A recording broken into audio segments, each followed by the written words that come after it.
Привет, Stalkers! My name is Darren Costumes and welcome to my YouTube channel. Mutants are a part of Stalker. They've always been there and they try to stop you from being in this universe. And most factions also try to stop mutants from being in this universe. But recently there has been quite a different controversy regarding mutants, and that is that mutants might be just too strong in Stalker 2. So in this video we're going to talk about what has changed in mutants during Stalker 2. And also furthermore, we're going to find out how you can increase your chances of survival in mutant encounters. So join me when we discover how to deal with the man-made horrors beyond our comprehension that roam the zone. The mutants of Stalker 2.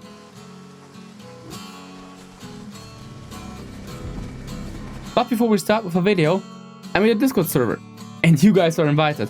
So check the link in the description and join the server because we will do some amazing events as soon as the Stalker 2 multiplayer launches. And also this will be a server around Stalker lore and Stalker cosplay and LARP. So if you're into that, make sure to join the Discord. And also I would love to welcome all the new subscribers. Your support is incredible, guys. So thank you very much for subscribing to this YouTube channel. And if you haven't done that, consider doing so. Дякую, що добре мене підтримуєте, Stalkery.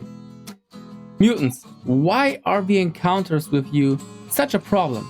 Are you too fast? Are you too strong? Are you too many? Bloodsuckers have been quite a pain in the past Stalker games, but in Stalker 2, these guys tax you on a regular basis for your ammo and your medikits. First of all, we have to note that Bloodsuckers appear in different locations. They are not only in typical Bloodsucker dens, but also encounterable somewhere else in the zone just by random spawn. So while this aspect is probably not law-breaking, it is sure very challenging for many players. Mutants show up in groups more often, especially Bloodsuckers, and when they show up, they eat a lot of damage. Furthermore, they do not only eat a lot of damage, they also change the movement. Bloodsuckers will attack you in a rather covered position. They will duck a little bit while charging towards you. The entire body of the mutant is actually somewhere shifted closer to the ground, so you have to actually aim lower. This may lead to the impression that mutants are stronger than they should be. The players who use the shotgun in the Stalker 2 will probably recognize this quite fast. This is challenging. So in this video we'll actually talk about how we should exactly behave in mutant encounters with Bloodsuckers, with Burers, and with Flesh. Because not all mutants have changed. The dogs, for example, are way more challenging because they will try to attack you from the side and they are much more swift than they used to be. I honestly love the combat of dogs in Stalker 2. But some mutants are different, some mutants are stronger, some mutants are thus more challenging. So in this video we'll check out the 3 groups that we want to focus on. The Flesh, the Burer, and the Bloodsucker. The easiest one is probably the Flesh. It is also the first one that you will encounter in the zone. And the Flesh, as we remember from the Stalker trilogy, is a joke.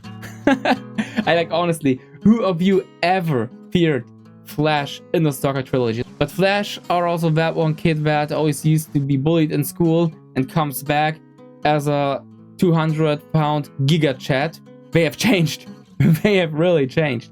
Flesh can only take more damage. No, they can actually jump on you. They will have a jump attack, and this makes them much more dangerous and much less predictable. These things are more agile than they seem. Sure, they are a little bit wide. They will struggle at narrow paths, no doubt.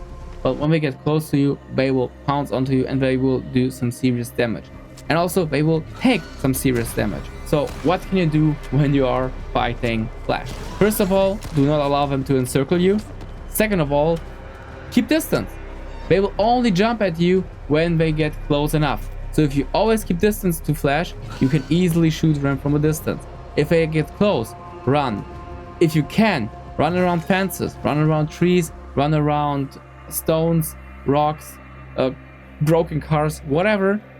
Just make sure that there is some kind of obstruction between you and them. This will reduce their ability to jump on you and your chance to die. So always try to use your skills of jumping over things, climbing things to build up more distance, and then just simply shoot them most likely with a shotgun or something like that, that has some serious damage output. These things are big, they are easy to hit, you can do that. And flashes will be no longer a problem for you. More problematic are encounters with bloodsuckers. These things are a real challenge right now. As we said, these things can take much more damage, these things are fast, they can turn invisible, and when they attack you while invisible, they will try to attack you in a lower position. So when you shoot, you actually have to aim a little bit lower so you can actually hit them. Still, this is not a strategy I would recommend because you have no chance in killing them off before they reach you. So you have to act. How to act? Well, first of all, and this is the most important thing, if you expect a bloodsucker encounter, check all of your weapons and check if they're all loaded. Do not go with an unloaded weapon in a bloodsucker encounter because you can fight more than one, and if that happens, you need to be swift, you need to be fast. Second of all, if you encounter a bloodsucker in an open area, always stay in movement and always try to get in some kind of flat body of water or an anomaly field. Why? It's quite simple. Mutants that run through water will actually leave like splash effects on the water. This is actually knowledge from the STALKER trilogy that I pass on to you right now, because this has saved me a lot of times when I encounter mutants, and this map has way more bodies of water, especially puddles and ponds and stuff like that. So get in there, just make sure you don't get into too deep water, because if you do, your movement will be slowed and you will be done for good. Besides of that, keep moving. Movement is key to survival. Keep running.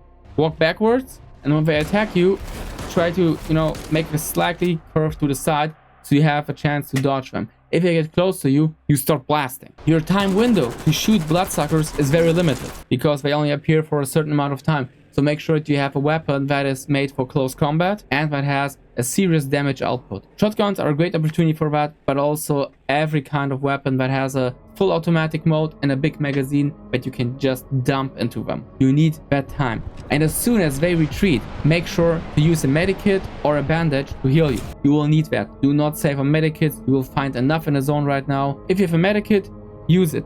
These things will come back in around 7 to 10 seconds and try to attack you again. So make sure that you are always healed up. Unfortunately, mutants do not drop any loot, so you can't expect anything back from them besides of your survival and maybe a little bit of honor and dignity. This is when you encounter mutants on open fields. When you encounter mutants in underground areas, in bunkers, in buildings, there is another strategy to be chosen. You cannot expect bodies of water in there, but you can actually expect mutants to walk a certain path. And that is if it's a narrow path. So if you have a long but narrow floor, a doorway or something like that, run through the doorway, and as soon as you're through it, turn around 180, pull up that gun and blast that thing. And then just wait till it comes back.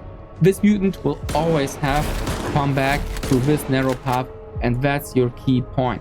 Because when you see it coming, you can start blasting. And there is no way that this thing can get around you, can sneak past you, can avoid you. It has to run directly straight into your gun, and you have your time window to spray that thing. And as soon as it moves back, heal. Heal, spray, heal, spray. If it's only one bloodsucker, chances are very high that you will survive using this technique. If you don't trust me, you can try this out in the beginning of STALKER 2 in the bunker.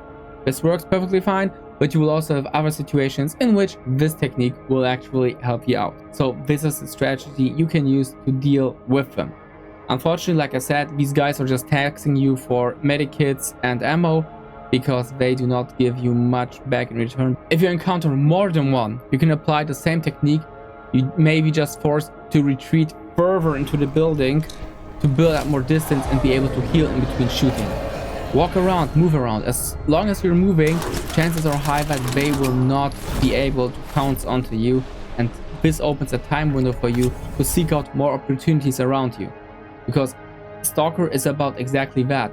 Analyzing your situation, surviving long enough that you can analyze them, making a choice, and then dealing with the consequences. And in this video, we try to get good consequences. Even though sometimes, as you know, STALKER, you might have to deal with unforeseen consequences. One of those unforeseen consequences happened to me while I was encountering Burers.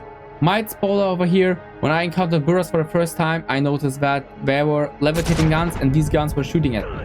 Which is kind of surprising, but not too surprising. Burers seem to have retained enough of their intellect to be able to use guns with telekinesis. And also, they are able to pick up guns that they took off you. So, when Burers throw away your guns, pick them up immediately. If you don't, they will try to use them after 8 to 10 seconds to shoot at you. This is bad.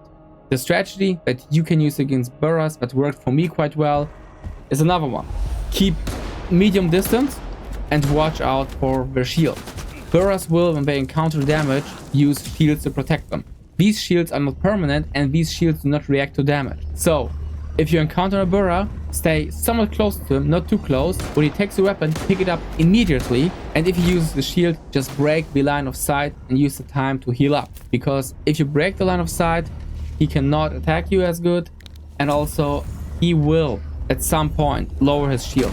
And when he turns off his shield, that's the moment you go out and strike. So this is basically a hit and run tactic. And for hit and run tactics, it's always good to have weapons with high damage. So for Burers, I definitely recommend using shotguns. You only have a very limited time frame where you can attack him and you have to make your shots count. Short summary: avoid line of sight with dropped guns. Second, do not allow them to take your gun. Always pick it up as soon as possible. Third, only attack him if the shields are down. If the shields are up, break line of sight. Use this time to patch up, to heal up, to reload. Return when the shields are down and spray the goddamn bathrobe off his body. If there's more than one Burer, you'll probably have to move a little bit, but that's perfectly fine.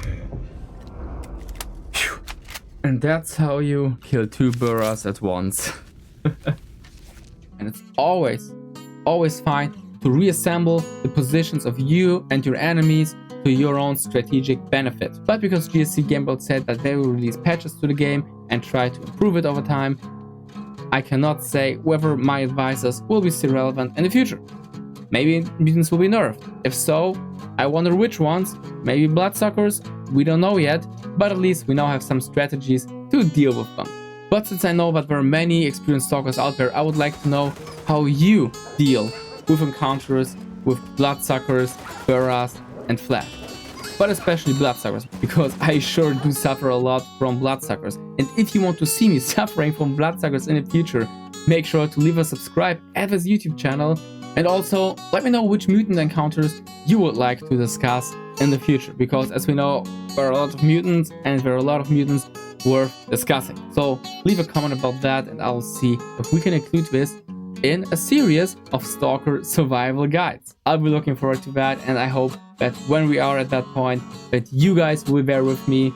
So don't forget to join the Stalker squad by joining the Discord and subscribing to my YouTube channel, and we will see each other in the zone. Until then, good hunting, Stalker.